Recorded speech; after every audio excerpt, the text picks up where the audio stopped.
வணக்கம். நான் தான் பிரபாகரன் பேசுகிறேன். போன 27ஆம் தேதி விஜய் பிரச்சார கூட்டத்துக்கு நான், என் பாப்பா, என் மாப்பிள்ளை 3 பேரும் போனோம். போனதில் 2 பேர் இறந்துட்டாங்க.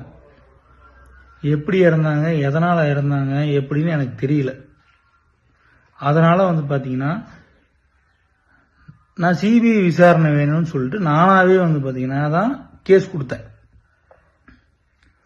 இப்போ நேற்று காலையில் பார்த்தீங்கன்னா டிஎம்கேலேருந்து எம் ரகுநாதன் சொல்லிட்டு ஒன்றிய செயலாளர் அவர் இந்த மாதிரி 20 லட்ச ரூபா பணம் தரோம், வேலை வாங்கி தரோம், அதை பண்ணுறோம் இதை பண்ணுறோம் அப்படின்னு சொல்லிட்டு எல்லாத்தையும் கேஸ் வாபஸ் வாங்க அப்படின்னு சொல்லிட்டாப்புல. நான் சரின்னு சரி நான் கேட்டுட்டு நான் சொல்கிறேன் அப்படின்னு சொல்லிட்டு அனுப்பிச்சி விட்டேன்.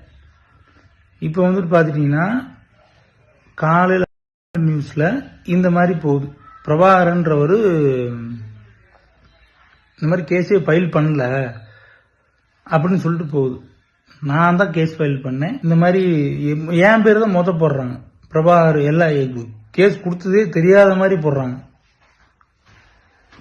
அதனால இவங்க இந்த மாதிரிலாம் பண்றவங்க வேற என்ன வேணாலும் பண்ணலாம். நானும் எங்க அம்மாவும் மட்டும்தான் இருக்கு இப்போ என் குடும்பத்தில். எனக்கும் எங்கள் அம்மாவுக்கும் உயிருக்கு உத்தரவாதம் வேணும். இவங்க இதெல்லாம் பண்ணுறவங்க என்ன வேணால் பண்ணுவாங்க.